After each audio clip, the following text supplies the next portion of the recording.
Subscribe Tag TV YouTube channel and press the notification button.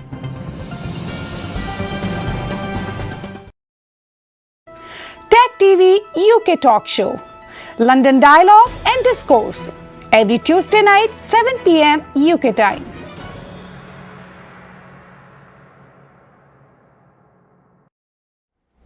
You're watching UK Talk Show. Today we are talking about Tibet, a great land, a great culture, a great civilization.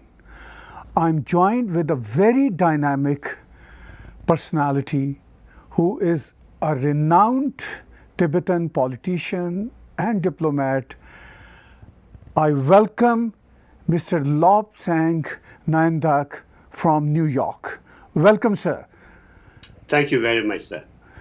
It is a pleasure to have you, sir. You have served for Tibetans for a very long time, and your contributions are highly appreciated around the globe. Our viewers would like to know, what is the future of Tibet? Tibetans are always trying to be very optimistic in terms of how we build our future.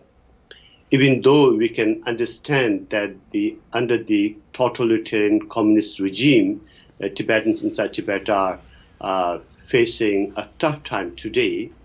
But at the same time, we are hoping that the international geopolitical changes would be in favor of the Tibetan people. But most importantly, as I mentioned, that during the past 60 years of our,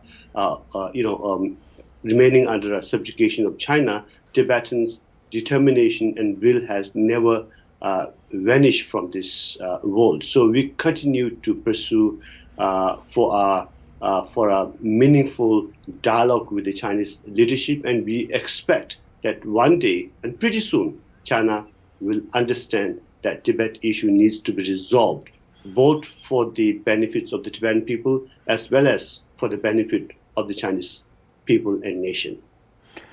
Do you see any hope from Communist Party of China that they would understand your very great stance on Tibet, very peaceful stance, I must say?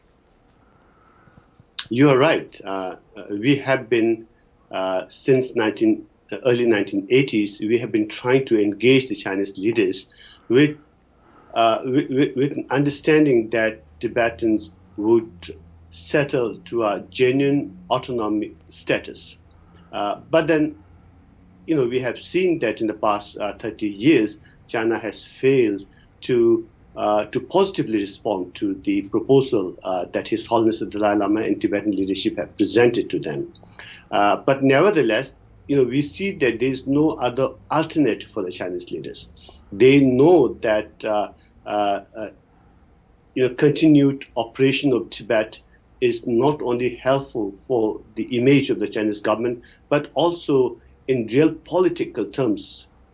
Tibet remains pretty unstable, for the last number of years. So for them to achieve a political stability, not just in Tibetan areas, but overall in China, and as well as in the Asian region, China has to come up with some kind of solution to the Tibet problem. We do understand that communist regimes are difficult to be dealt with.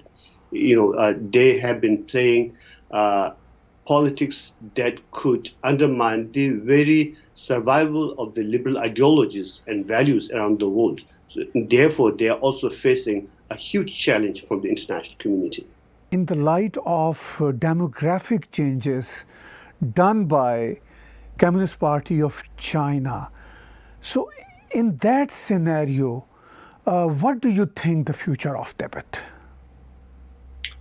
The demographic changes that you're talking about, they have been having a very expansionist kind of a foreign policy. As you can imagine that under Xi Jinping's leadership, he took certain initiatives that has threatened the very stability of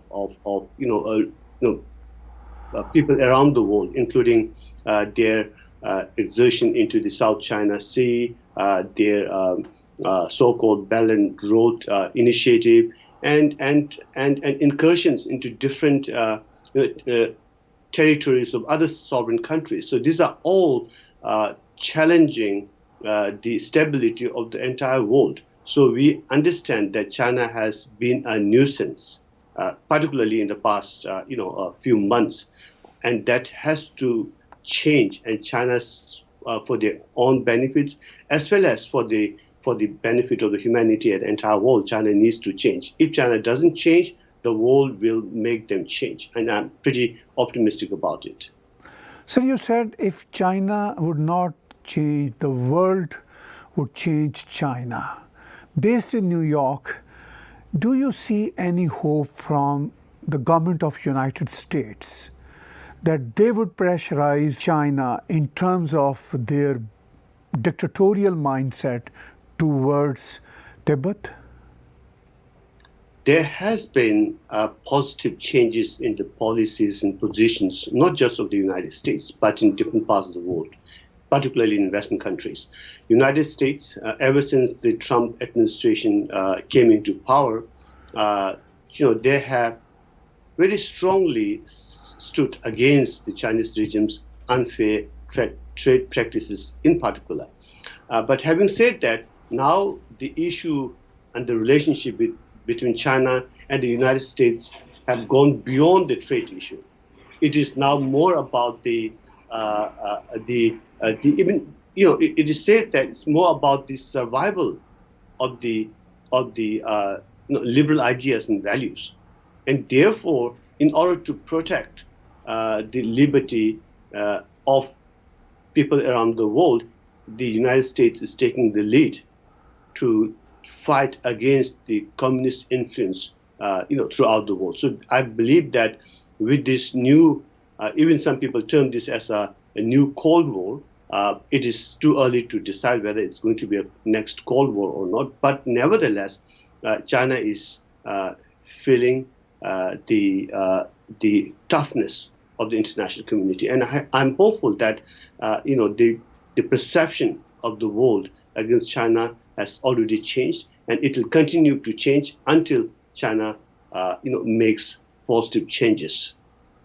So do you think that the toughness of the world towards Chinese regime, particularly in the wake of pandemic situation, there would be some betterment in Tibet and China's mindset could change towards Tibet?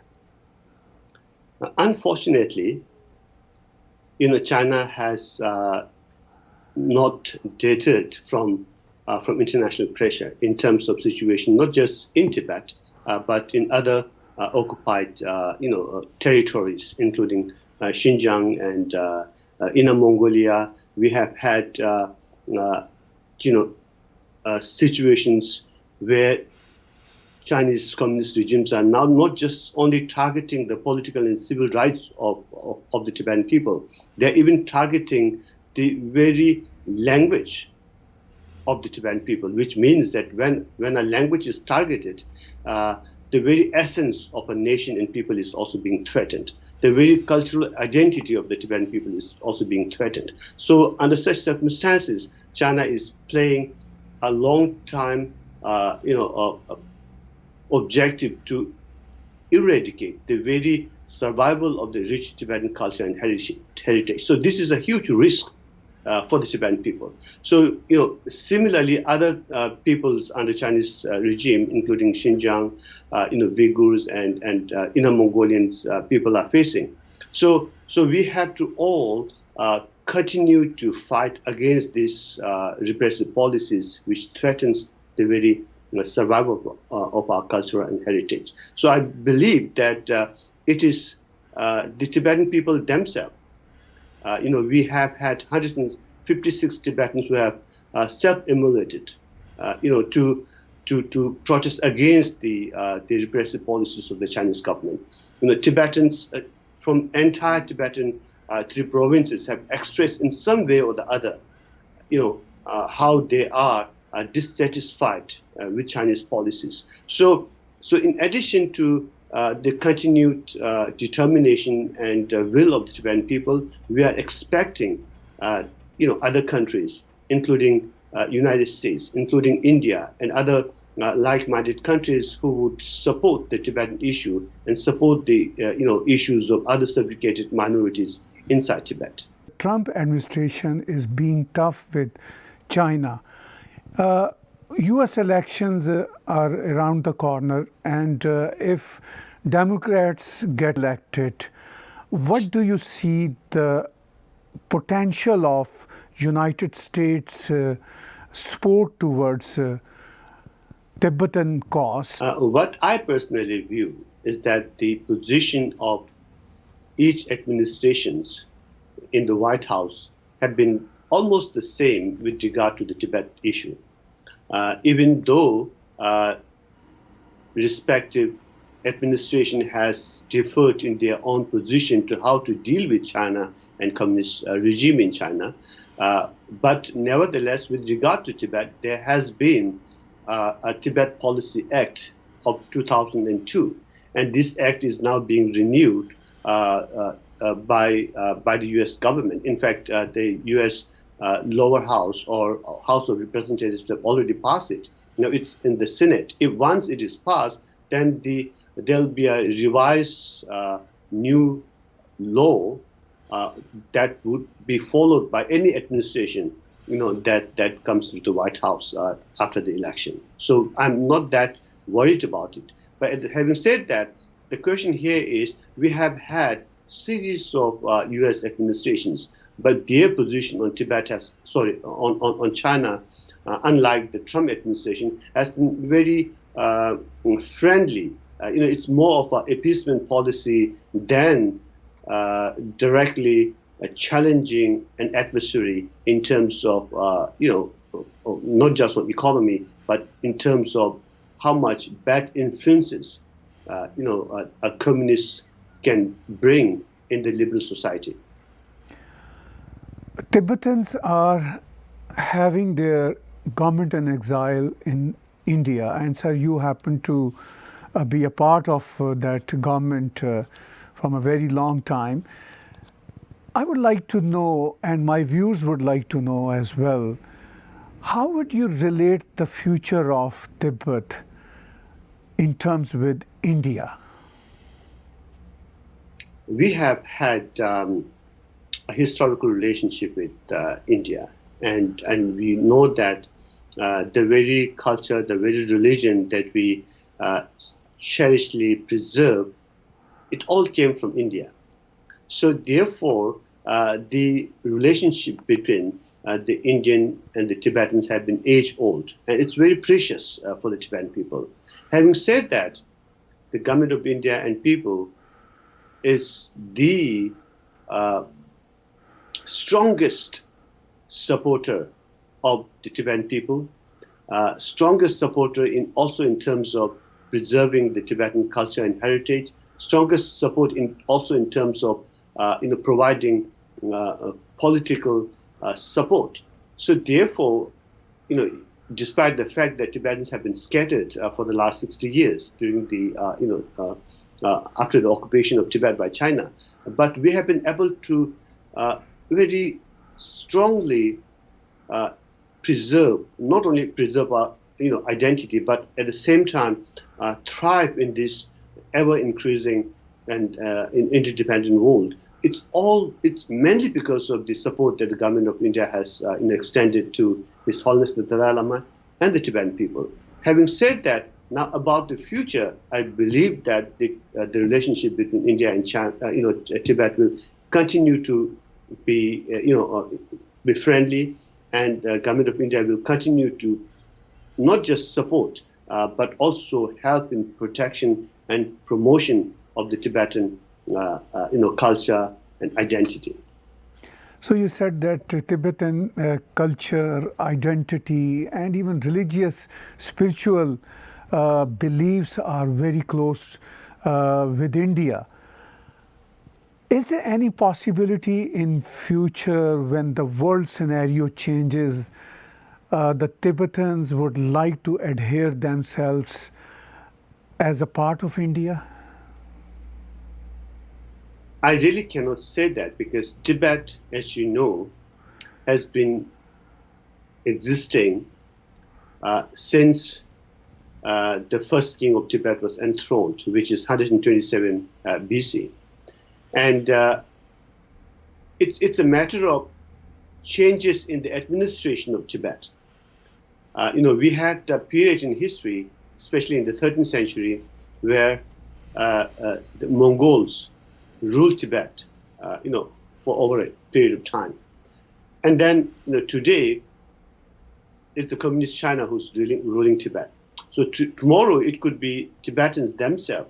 Because if you look at the 2000 history, Tibetans have been mainly ruling the Tibetan areas. So we are pretty hopeful that Tibetans will, to achieve our goal and our aspiration one day, they will continue to, administer our own territory and protect our own, interests. But having said that, government of India has been accommodating to over 100,000 Tibetans in India for the last 60 years. And they have looked after the welfare of the Tibetan people, Tibetan refugees. They have looked after, and established Tibetan settlements, educational institutions. And I believe that the government of India will continue to extend its support and friendly relationship with the Tibetan people. So it's impossible to say that will Tibetans unite with India as India ruling Tibetans, because 6 million Tibetans are still in Tibet. So territorially it is currently governed or ruled by the communist regime in China. But it's a matter of time, as I said. Tibetan areas, since we are seeking for a genuine autonomous region for the Tibetan people, we believe that Tibetans, areas would be administered by Tibetans themselves in the foreseeable future. Mr. Nyandak, you said that Tibetans are looking forward to administer their own beautiful land and civilization. But again, coming back to demographic situation due to Communist Party of China, what do you see the social fabric at the moment? You and I am talking about the situation in Tibet. What do you see the social fabric in today's Tibet? Very true. The demographic aggression of Tibet is one of the major concerns of the Tibetan people. We have current examples of of other peoples, as I mentioned, in China. Let's talk about Manchurians. In China, there are 10.5 million Manchurians in China, but hardly anyone speaks their own language. Hardly anyone really appreciates or understands their own culture and heritage. So similarly, there are some in Inner Mongolia, for example. 80% of the people in Inner Mongolia are Chinese, and similarly in Tibet today, 7.5 million Chinese have already overwhelmed the 6 million Tibetan people. So this has major negative impacts on Tibetan people. We have had research being undertaken in terms to understand the prevalence or the usefulness of Tibetan language, for instance. And there are people who are saying that if you enter into a post office, everything has to be conducted in Chinese language. If you visit a hospital, similar situation. If you go to the market and buy stuff, everything, the labels are in Chinese. So one tourist in Tibet said that almost Tibetan language is non-existent in terms of the social day-to-day activities. And the scholars, Tibetan scholars in Tibet used to say that the Tibetan language is now confined to education institutions. And now this is further being threatened by the Chinese regime, cautiously and intentionally, because they wanted to encourage Chinese language as a medium of teaching in almost all of the Tibetan schools in Tibet today. So these are pretty difficult, challenging, for the Tibetan people. But having said that, I once again wanted to remind that the determination of Tibetan people is very strong. We see that Tibetans are expressing themselves in many different ways, including singing songs, playing different kind of music, showing that we are one, we are different, we have a distinct identity, and therefore it's extremely difficult for the Chinese communist regime to threaten the very cultural existence of the Tibetan people. And I remind also that Tibetan language does not, only confine to the Tibetan people. Tibetan language is also dependent on the Buddha Dharma.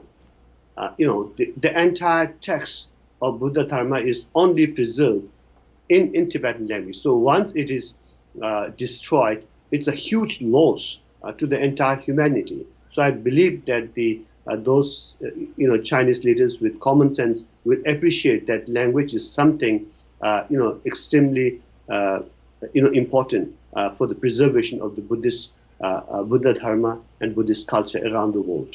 I would like you to say some message, some statement, what you think we are missing in our discussion today. So whatever you think is important to add in our conversation, please say so. Thank you very much for giving this opportunity. I personally believe that Tibetans issue needs to be supported by the entire international community. It's been almost 60 years now, and there is uncertainty in terms of when will we achieve our own freedom. And particularly when His Holiness the Dalai Lama's age has advanced, and there is looming fear and uncertainty within the Tibetan people and the supporters of Tibetan people that what would happen when His Holiness is no more with us. And therefore, it is also important because when we consider His Holiness the Dalai Lama, it's not just a spiritual leader of the Tibetan people. He is the leader of the Tibetan Buddhist world. And this Tibetan Buddhist world has been there since almost the 13th century. The Tibetan Buddhist is not just confined to the 6 million Tibetan people. Ever since 13th century, it has been spread in many other neighboring countries. Now today, internationally. So the Tibetan Buddhist followers regard His Holiness the Dalai Lama as the most important, most revered, spiritual leader. And having said that, His Holiness the Dalai Lama has also become a world moral leader who has been,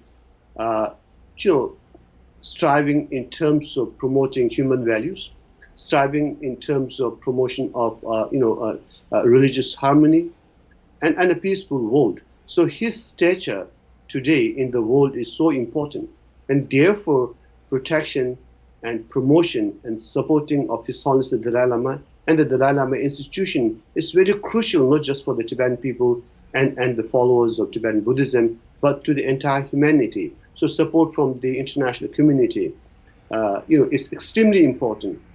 That to ensure that the Dalai Lama and Dalai Lama institutions continue to remain strong and relevant in the international community.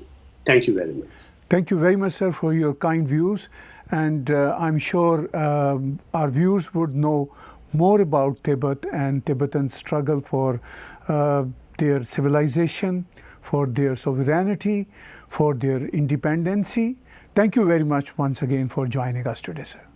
Thank you very, very much, sir. Thank you. You are watching UK Talk Show with Tahir Gora today. Tech TV UK Talk Show, London Dialogue and Discourse, every Tuesday night 7 p.m. UK time.